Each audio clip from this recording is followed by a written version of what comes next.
Alors ici, donc, dans la fameuse Pietà, Delacroix s'inspire des maîtres de la Renaissance et notamment d'une œuvre traitant le même sujet, du Rosso, le Rosso Fiorentino, qui avait travaillé en France, à Fontainebleau, qui a fait partie de l'école de Fontainebleau et qui a été appelé par François Ier, qui a travaillé notamment au château de Fontainebleau. Delacroix a pris des libertés, bien sûr, par rapport à la composition du Rosso, mais l'agencement général de la scène rappelle la Renaissance italienne. Ce qui frappe ici, dès qu'on le voit, c'est l'opposition entre le fond assez ténébroso, dramatique, et les personnages qui forment un groupe assez compact, en même temps que mouvementé, au contour un peu imprécis. Et en tout cas, cette forme tournante, pratiquement, vers le centre de laquelle on est projeté par les couleurs plus pâles, blanchâtres, grisâtres, verdâtres, des deux personnages principaux qui sont le Christ mort et la Vierge qui le soutient. La Vierge qui est comme assise, les bras largement écartés, le visage en déploration, complètement incliné, à l'inverse du visage même du Christ, hein, les deux têtes s'opposent l'une à l'autre, séparées par un vide. Le Christ est effondré, mais la femme, la mère, semble en quelque sorte, elle aussi effondrée. Les deux sont presque morts. Et ce qui est frappant, c'est qu'on a l'impression que la Vierge est crucifiée et que le Fils est dormant. Et autour d'eux, donc ils sont vraiment associés dans les souffrances de la Passion, donc c'est l'évocation du fameux glaive, hein, de la prophétie, de la présentation de Jésus au temple. Hein, Nous avons les saintes femmes en bas et au-dessus les hommes, Joseph d'Arimathie vraisemblablement et Saint Jean, celui qu'on peut supposer être Saint Jean qui a ce menton rouge. Mais je ne suis pas sûr que ce soit Saint Jean. Il faudrait vérifier si Saint Jean ne serait pas le personnage à cheveux longs et dorés qui se trouve sur notre côté, c'est-à-dire par rapport à nous, sur la droite. Je ne sais pas très bien. Au point de vue des couleurs, on a ces couleurs assez vives, assourdies par le temps, sans doute, et cette peinture qui est épaisse, hein, qui est très typique de Delacroix, et cette sorte de sfumato, c'est-à-dire de flouté qui entoure les personnages. Le dessin n'est pas du tout incisif comme chez Ingres, par exemple, comme chez les néoclassiques. Les carnations qui sont très lisses chez les néoclassiques, ici sont pâteuses. C'est ce qui est assez déconcertant dans l'œuvre de Delacroix, la gesticulation, pourrait-on dire, des personnages, les fonds ténébreux, les pattes épaisses, lourdes, mais cette vibration qui vient un peu du flou qui entoure les personnages et qui fait que, pour nous, modernes, Delacroix échappe à l'académisme. C'est en cela qu'il se contredistingue évidemment de l'école d'Ingres, des néoclassiques, et aussi par le sens de la dramaturgie, la mise en scène théâtrale mais mouvementée de la composition.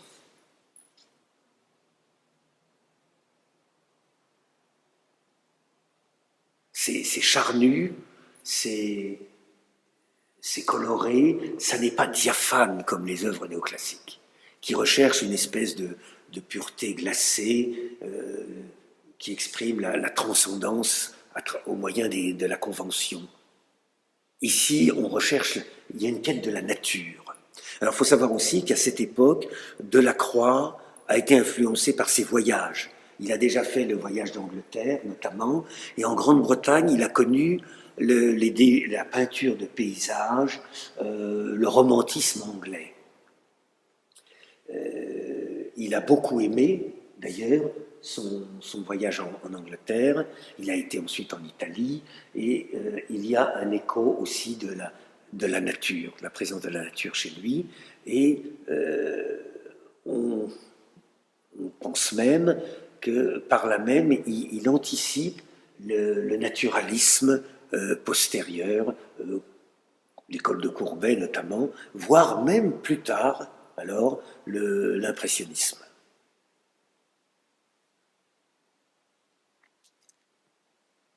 Est-ce que le sombre était déjà de l'époque ou est-ce qu'il Alors, s'est dégradé? C'est difficile à dire, je ne sais pas très bien. Je pense que ça s'est un peu assombri, mais il y avait certainement cette volonté des contrastes qu'on trouve dans la peinture italienne du XVIe siècle, notamment dans l'école bolognaise et dans le caravagisme aussi, où il y a des forts contrastes de lumière qui évoquent un peu les procédés du théâtre, des débuts du théâtre, des mises en scène théâtrales.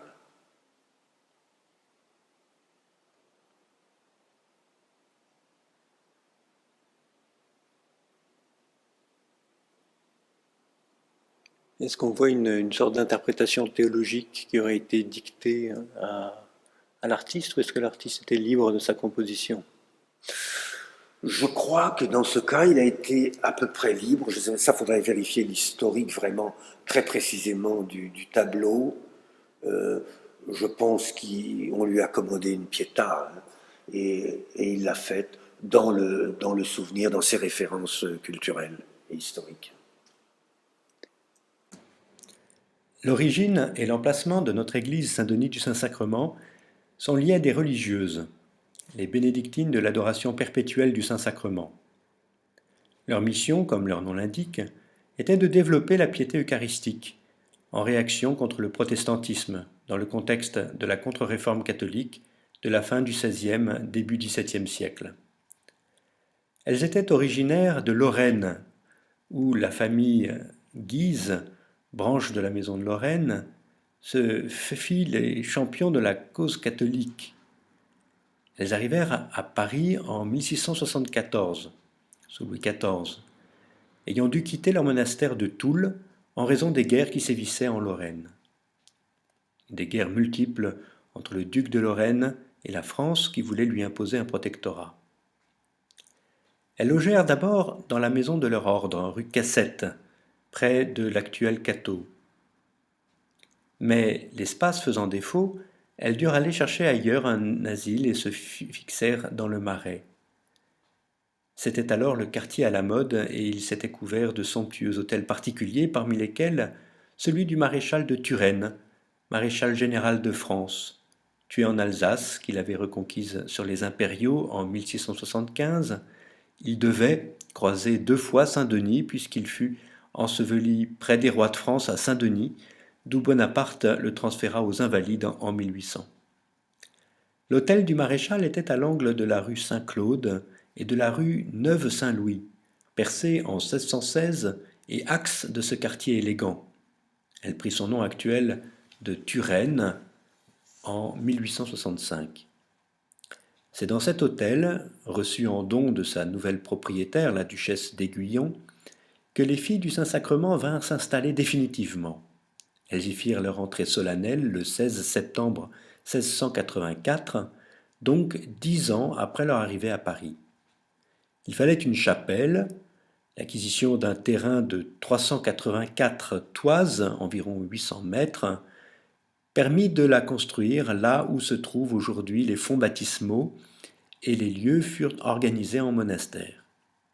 Ainsi l'adoration perpétuelle fut établie dans le lieu même où s'étaient tenues des assemblées protestantes mettant en cause la présence réelle. Turenne, en effet, était protestant, et c'est Bossuet qui le convertit finalement au catholicisme en 1668.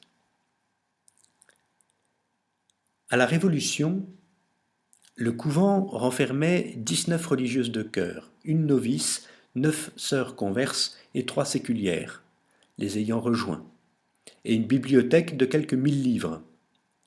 Les religieuses durent abandonner leur monastère en 1792 en application du décret de 1790 supprimant les ordres religieux. Le monastère disparut, mais la petite chapelle, environ 80 places, échappa aux démolisseurs de toute tendance. À noter que le presbytère actuel est une maison ancienne qui figure sur le plan dit de Turgot de 1735 et qui dépendait de l'ancien couvent. Lorsque la persécution se ralentit, des oratoires s'ouvrirent. C'est ainsi que des fidèles du quartier de la place Royale, la place des Vosges actuelle, louèrent 2 salles du couvent des Minimes pour y établir un lieu de culte, notre chapelle.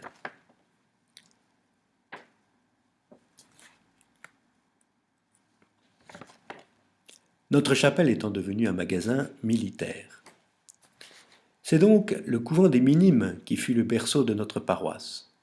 Et à la suite du concordat de 1801 signé par Bonaparte, la chapelle des Filles du Saint-Sacrement devint une succursale des Minimes.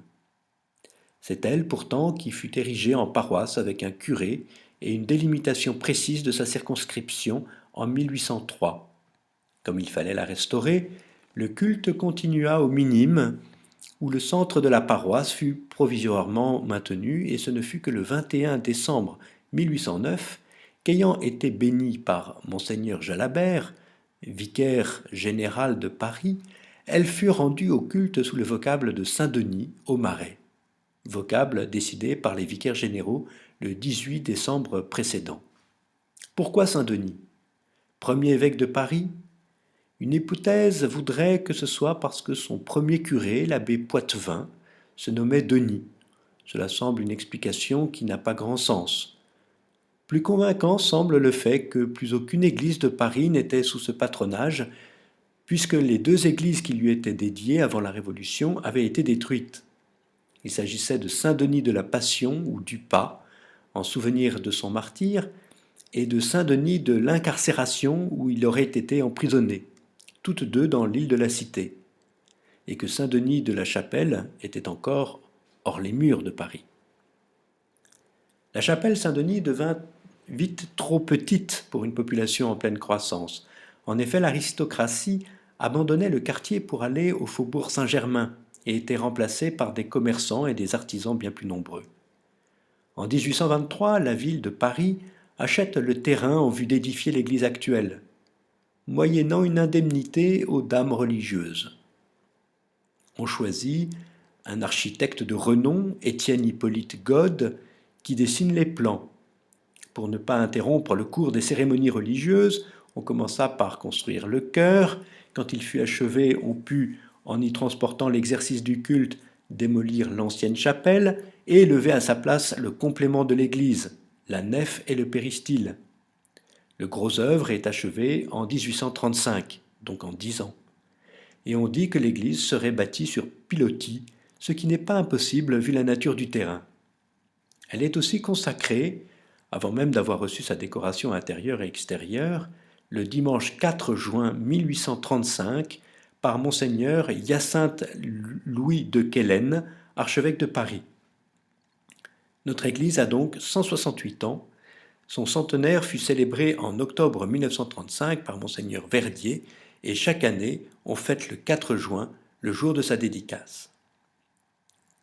Notre paroisse, aujourd'hui, c'est donc cette bâtisse qui nous réunit en tant que communauté et témoigne de la présence de Dieu dans ce quartier.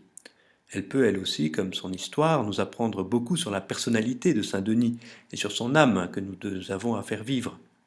Franchissons donc ces portes.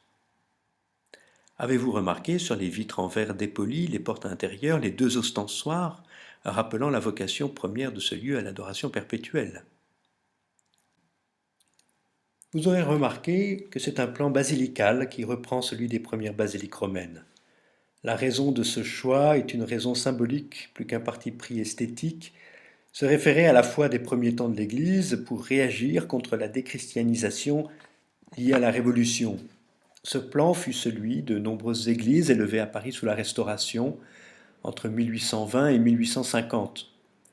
On a donc une grande nef rectangulaire, pas de transept ni de chapelle latérale, aboutissant à l'abside du chœur.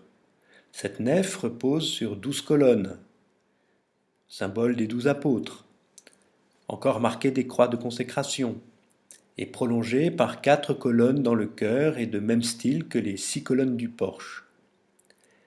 La voûte en plein cintre comporte un plafond à caisson. Nous avons à Saint-Denis de multiples références au premier siècle de l'évangélisation.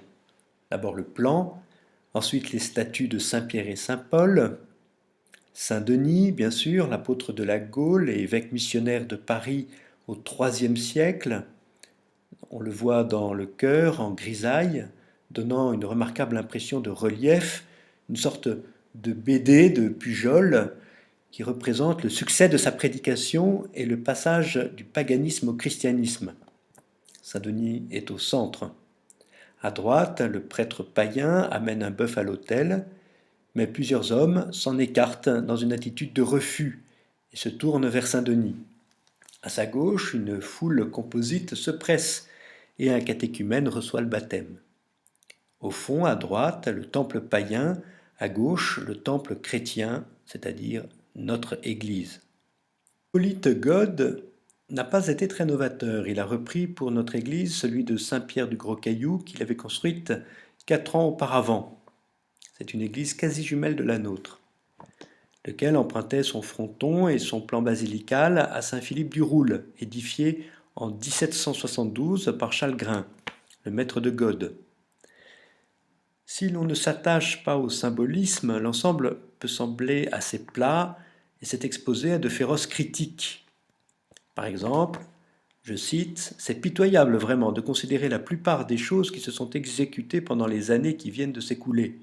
Combien n'a-t-on pas dépensé d'argent, combien n'a-t-on pas sacrifié d'admirables matériaux pour produire des œuvres sans grandeur, sans élévation, sans style, et qui ne répondent même pas aux plus rigoureuses convenances de leur destination.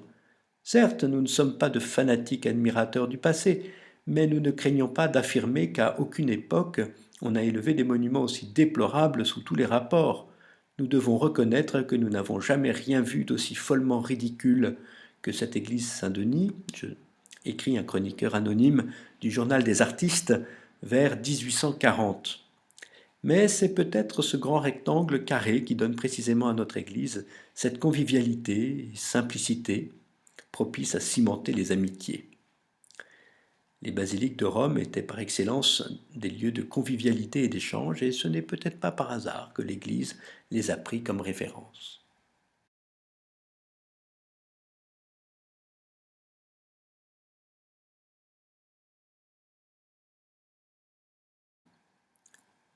La décoration intérieure, qui est plus tardive que l'architecture, entre 1840 et 1870, a en partie disparu à la suite d'une autre tourmente que fut 1968. Nous n'avons plus de chaire, il en reste le panneau de Lambon pour la lecture de l'Évangile, nous n'avons plus les stalles d'origine, plus de grille du chœur, même si un curé récent a beaucoup redécoré l'église, mais là aussi, il y a plus que ce que nous croyons qui donne une âme à Saint-Denis. Avez-vous regardé quelquefois les vitraux? Là encore, ce n'est pas tant la qualité artistique, plutôt mince, que les patronages sous lesquels ils nous situent qui méritent attention.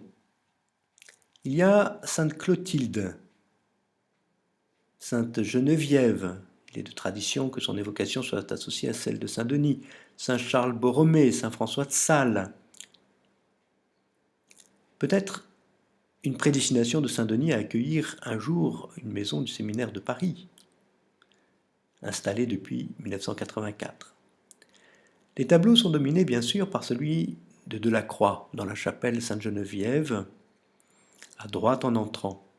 Lorsqu'il reçut cette commande, il choisit d'abord de représenter l'Annonciation, puis changea d'avis, et décida de représenter une Pietà, peinte en 17 jours en 1844. On peut voir Saint Jean, Joseph d'Arimathie, Nicodème au second plan, Marie-Madeleine à gauche et l'autre Marie au premier plan. Baudelaire admira sans réserve cette toile marouflée. Lui seul, peut-être dans notre siècle incrédule, a conçu des tableaux de religion qui n'étaient ni vides ni froids, dit-il, comme des œuvres de concours. Allez voir cette Pietà, ce chef-d'œuvre laisse dans l'esprit un profond sillon de mélancolie. Fin de citation. Mais il y a aussi le tableau émouvant des pèlerins d'Emmaüs dans la chapelle Saint-Denis, la plus ancienne peinture de l'Église, 1840, de Picot. L'Eucharistie que Jésus a partagée au soir de Pâques à 2 disciples dans le village d'Emmaüs est décidément un leitmotiv de Saint-Denis. Connaissez-vous les tableaux de la chapelle des fonts baptismaux, dont un Saint-Jean à Patmos qui serait peut-être de la main de Lebrun? Moins visible, mais pas moins présent et essentiel à la liturgie, le grand orgue et les cloches. Le grand orgue, de très bonne qualité, fut installé en 1839. Avant d'être acquis par la fabrique de la paroisse, il avait figuré à l'exposition de l'industrie et a été remarqué par Berlioz. Les cloches sont au nombre de 2, qui se prénomment Jeanne-Marie, et la deuxième, peut-être Marie-Césarine, en 1825. Il semble qu'elle soit venue de la rue Cassette, où les bénédictines l'avaient achetée en 1683. On parle aussi d'une cloche fêlée et refondue par les religieuses. Dernier point de notre petite visite, les coulisses, la sacristie, son meuble pour les ornements liturgiques, et puis au-dessus, les combles.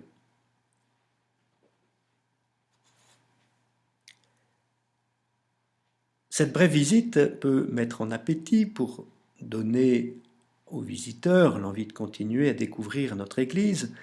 Quant aux hommes, Saint-Denis s'honore, en plus de Delacroix, d'avoir vu passer dans ses murs 2 illustres paroissiens occasionnels, Alphonse Daudet, qui s'y est marié le 29 janvier 1867, avec comme témoins Frédéric Mistral et Dalloz, et François-Eugène Vidocq, mort à 89 ans, célèbre pour être devenu chef de la brigade de police de Paris, enfin de l'équivalent, on pourrait dire c'est le fondateur de la police judiciaire, après avoir effectué lui-même 6 ans de travaux forcés au bagne de Brest. Eugène Vidocq, qui n'était pas grand pratiquant, eut droit tout de même à une cérémonie religieuse pour ses obsèques en 1857. On raconte, mais c'est une anecdote, que finalement, quand on rechercha ces restes qui avaient été inhumés, ils avaient été changés de place. Ça fait qu'on ne sait pas exactement où le corps de Vidocq a été enterré. Une autre célébrité, au minime cette fois, les 2 frères de Ferdinand de Lesseps, qui furent baptisés entre 1806 et 1809.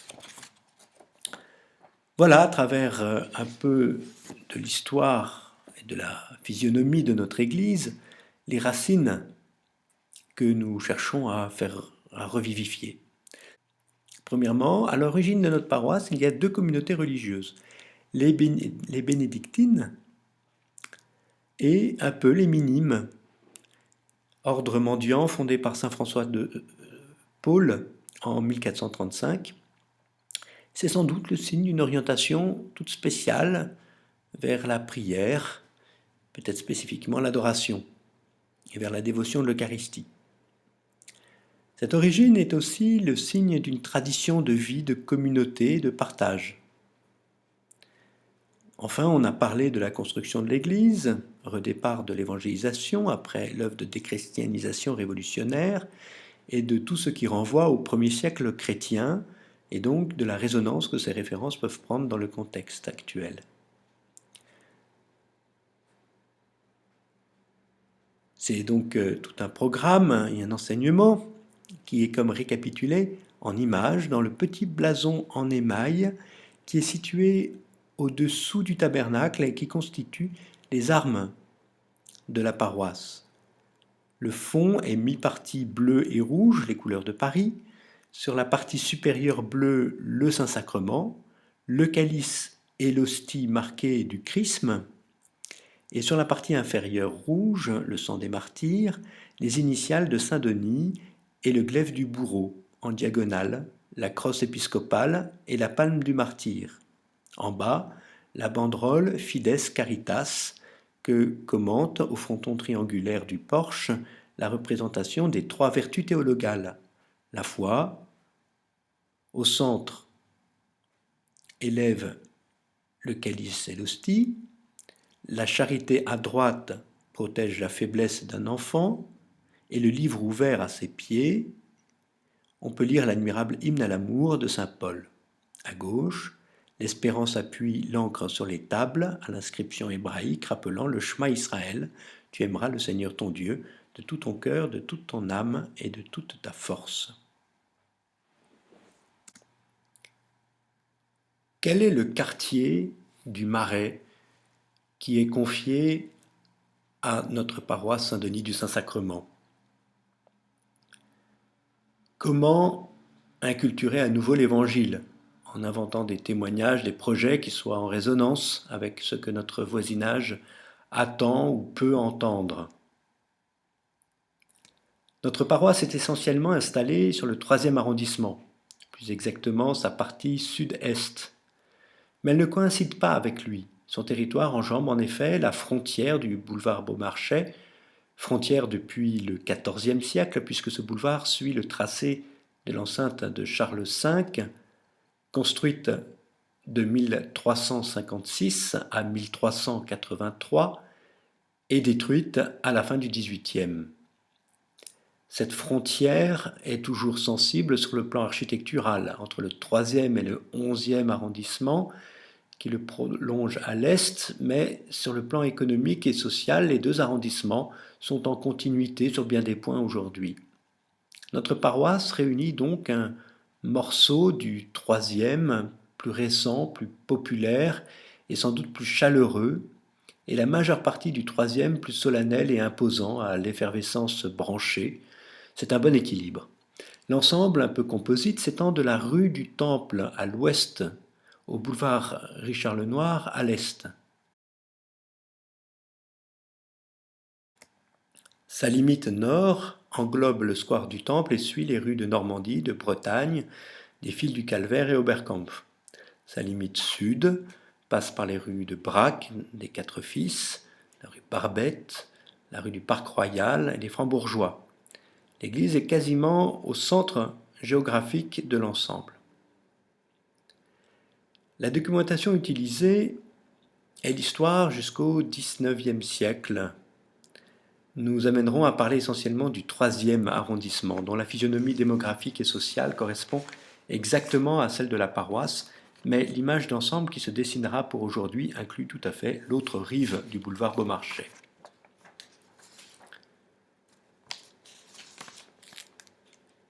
Le 3e est quasiment le plus petit arrondissement de Paris. 1,17 km² et le 19e sur les 20 de la capitale. C'est un atout. On peut le parcourir à pied, bien le connaître et y rencontrer très vite des visages familiers. C'est un vrai quartier, d'autant plus individualisé, avec une vie locale affirmée, qu'il est encore aujourd'hui coupé par peu de grands axes de communication. La rue de Turenne, élargie au XIXe siècle, et la rue du Temple sont les rues nord-sud les plus importantes. En effet, les percées de Haussmann l'ont épargné, sauf Si vous observez bien, le croisement de la rue Verlhomme et de la rue des Tournelles, où s'amorce une grande saignée qui devait traverser le Marais d'est en ouest et ne fut heureusement jamais continuée. Le Marais a donc gardé un côté un peu provincial et intimiste. La vie locale s'organise autour de la mairie et de la rue de Bretagne, pôle majeur du commerce de proximité. Là encore, c'est une vieille tradition, le marché des enfants rouges étant le doyen des marchés parisiens puisqu'il fut établi par Louis XIII en 1615 et fut sans interruption en activité jusqu'en 1994. Nous sommes tout proches de ce pôle de l'animation locale. Le 3e arrondissement abrite une des plus fortes densités de la capitale, avec 34 300 habitants, soit 2% de la population parisienne, et une densité de 30 000 habitants au kilomètre carré. La moyenne de Paris est de 20 000 habitants au kilomètre carré. Notre paroisse, même avec le complément du 11e, n'abrite que 20 000, 22 000, entre 20 000 et 22 000 habitants. Elle s'étend en effet sur la partie du 3e plus résidentielle et moins peuplée que le nord-ouest de l'arrondissement. Cette population, comme pour Paris en général et les arrondissements centraux en particulier, a diminué de moitié depuis les années 60, mais cette baisse s'est énormément ralentie et les chiffres semblent se stabiliser. Malgré cette évolution positive, les familles continuent à quitter le quartier dès qu'elles s'agrandissent. Il y a peu d'enfants. Ceci n'est pas un phénomène nouveau. 85% des ménages n'ont pas d'enfants de moins de 16 ans. 7% seulement en ont 2 ou plus. En conséquence, il y a une sous-représentation des jeunes. Les jeunes de 0 à 19 ans représentent 16% de la population sur le 3e et sur la paroisse. Pourquoi cela alors que le taux de natalité est plutôt élevé? C'est en raison d'une écrasante majorité de petits logements. 65% des logements de notre quartier ont 1 ou 2 pièces seulement. Aussi lié au coût élevé des logements, en location ou à l'achat, c'est le problème actuel de la résidence du grand veneur, du nombre insuffisant d'espaces verts et de crèches. Et le 3e n'est pas un arrondissement de vieux pour autant, comme on le dit parfois. Plus de 60 ans représente 10,4% il y a 10 ans. Mais il n'est pas très accueillant pour les petits. Il y a donc un creux sur la paroisse, notamment pour les ados. Comment, d'autre part, créer une communauté un peu stable et approfondir les liens avec cette tendance des jeunes ménages à quitter très vite le quartier? Surtout que ceci est renforcé par les mouvements pendulaires des week-ends et des vacances qui, comme partout, font fluctuer les paroissiens réguliers et entraînent le phénomène des intermittents du dimanche. Ce qui caractérise donc la population du quartier et de la paroisse, c'est, premièrement, une taille moyenne des ménages inférieure à la moyenne parisienne, 82% comportent 1 ou 2 personnes seulement, beaucoup de personnes seules, 56% du total, le développement d'un pôle homosexuel renforçant sans doute ce trait, et une dominante de jeunes adultes, 42% contre 36% à Paris, ou entre 20 et 40 ans, 68%, c'est-à-dire les 2 tiers des habitants, ont entre 20 et 59 ans.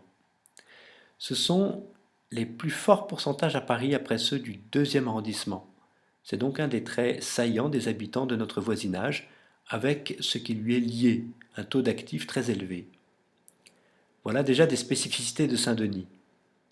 Mais ce qui les sous-tend et permet de les compléter, c'est la situation géographique dans Paris, et donc sa place dans l'histoire de notre ville.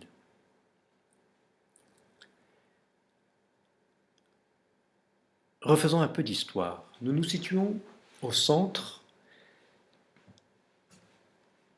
dans les parties les plus anciennement habitées. En réalité, la rive droite, avec ses terrains plats, inondés par chaque crue de la Seine, les marais, fut occupée bien plus tard que la rive gauche plus élevée. Seules les rues François Miron et Saint-Antoine reprennent le tracé d'une voie romaine est-ouest allant de Lutèce à Melun.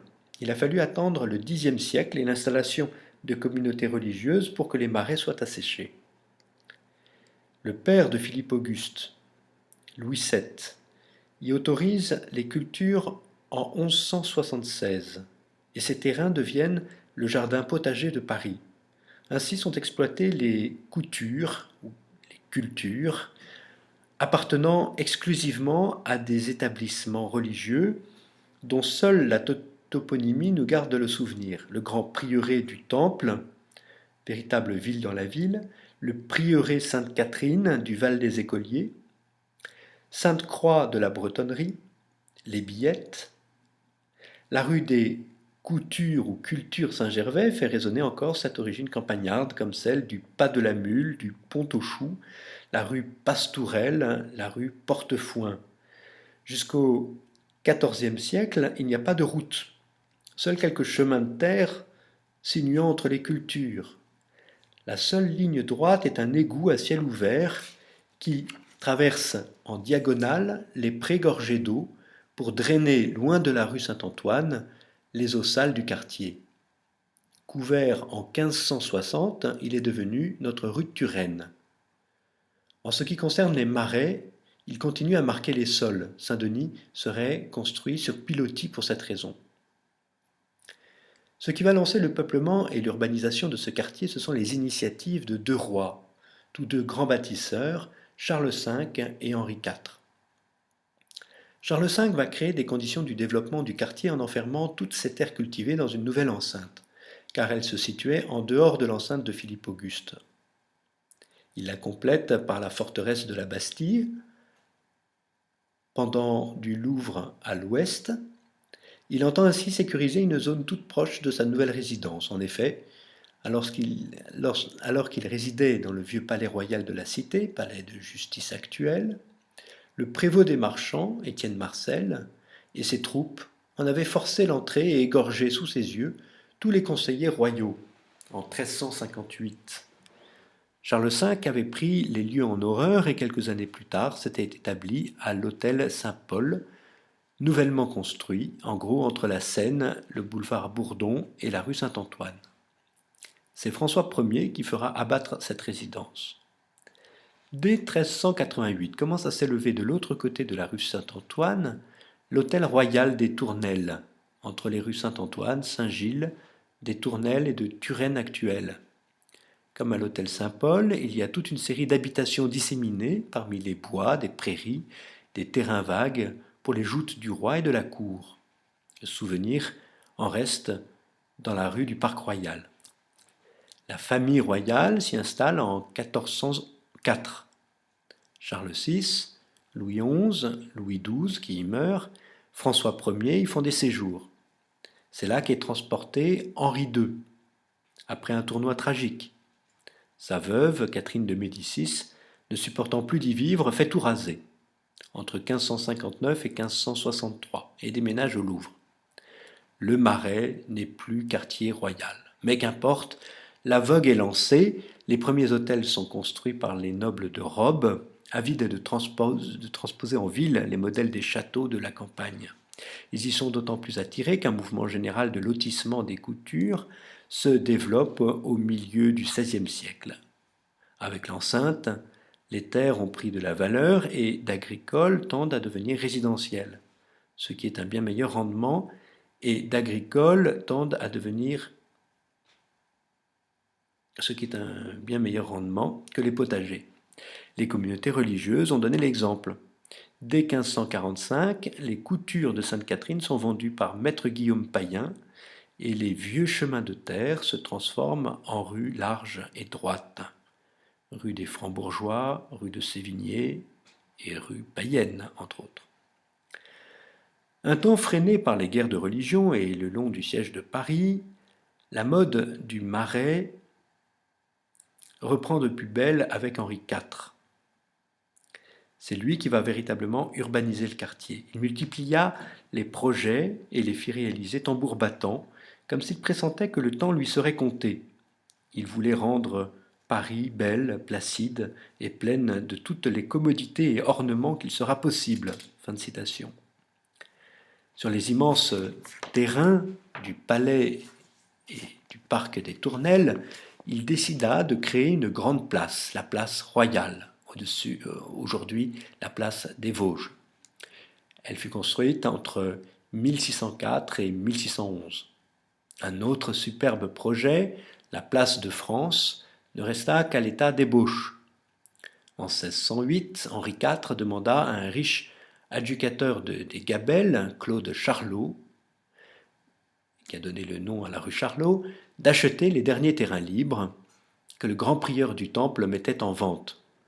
Il lui faisait obligation d'y percer un quartier nouveau, en hémicycle, avec pour centre une place semi-circulaire adossée au rempart.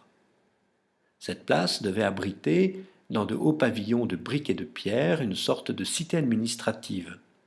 Toutes les voies menant à la place devaient porter et portent encore les noms des provinces françaises gagnées une à une pendant les guerres de religion et réunies par le roi. Picardie, Perche, Normandie, Bretagne, Poitou, Saintonge. On trouve toutes ces rues encore actuellement. C'est le premier exemple en France d'un programme rationnel d'appellation des rues. Il ne subsiste de cette opération de prestige que certaines percées déjà réalisées à la mort du roi, 1610, et complétées jusqu'en 1626. Et la rue de Bellême, dont l'arc de cercle inscrit dans le parcellaire actuel la forme de la place projetée. Le dernier projet du grand roi bâtisseur avait avorté, mais le nouveau quartier avait le vent en poupe. Le siècle de Louis XIII le consacre comme le quartier à la mode, habité par l'élite de la cour. Les derniers champs se lotissent les uns après les autres comme un puzzle. La zone autour de la rue de Turenne, appartenant aux dames de Saint-Gervais, l'est entre 1637 et 1640. L'enceinte de Charles V est détruite sur décision de Louis XIV et est remplacée, à partir de 1680, par un boulevard planté d'arbres. Tout ce qui compte dans le siècle vient au Marais. Architectes, financiers, magistrats, écrivains. Madame de Sévigné s'installe en 1677 à l'hôtel Carnavalet. « Ici nous aurons le bel air, dit-elle, une belle cour, un beau jardin, un beau quartier. » L'immense ferveur catholique de la contre-réforme marque aussi le quartier, se traduisant par de multiples fondations. Les jésuites de la rue Saint-Antoine, les Minimes, le couvent des filles du Calvaire, fondé par le père Joseph, le noviciat des Mauristes, installé en 1618 dans l'ancien couvent des Blancs-Manteaux, et les filles du Saint-Sacrement en 1684. L'apogée du quartier culmine et s'achève avec Louis XIV. La majorité des immeubles du IIIe ont été construits avant le XIXe siècle et près de 90% avant 1914. C'est le taux le plus élevé de tout Paris. Surtout, le quartier est d'une remarquable unité architecturale avec la multitude des hôtels particuliers, essentiellement concentrés entre la rue du Temple et la rue de Turenne, qui en font une sorte de mémorial vivant des XVIIe et XVIIIe siècles. Cela lui donne un caractère prestigieux, surtout depuis qu'il est devenu, avec Malraux, un secteur sauvegardé à partir de 1965, le premier à l'être dans Paris. Depuis 40 ans, 50 ans, on pourrait dire, on l'a sauvé de la ruine, restauré, ce qui a conduit à des réussites magnifiques, mais on a un peu tué l'âme, entraînant une mutation sociologique complète. C'est une des causes majeures de la baisse énorme de la population avec la flambée des prix. À titre d'exemple, l'hôtel Salé, avant sa rénovation, pour devenir le musée Picasso, était occupé par 50 familles. Le troisième, avec 8 musées, est aussi le plus riche arrondissement de Paris en la matière. Il a connu parallèlement un développement considérable des commerces et associations à vocation artistique. C'est dans notre arrondissement que se trouve le plus grand nombre de galeries d'art après les 6e arrondissement et 8e arrondissement. Tous ces traits en font un des quartiers parisiens très à la mode. C'est décidément une caractéristique récurrente.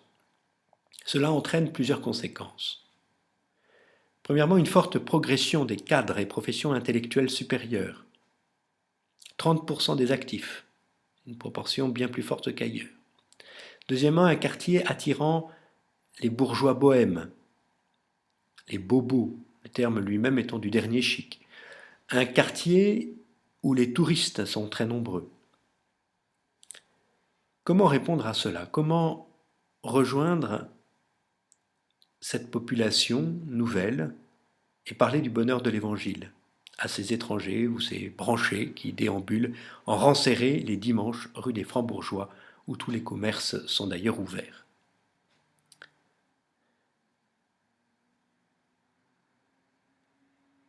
Mais c'est aussi un quartier très actif.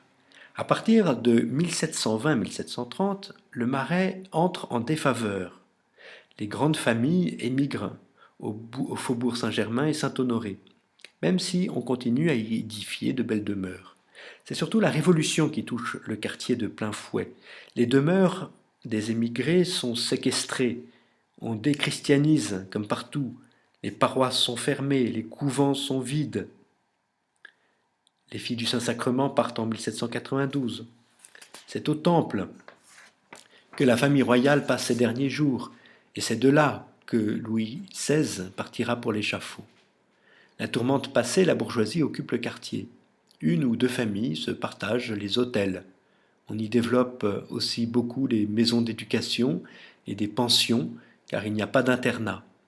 L'école des Francs-Bourgeois est fondée en 1843.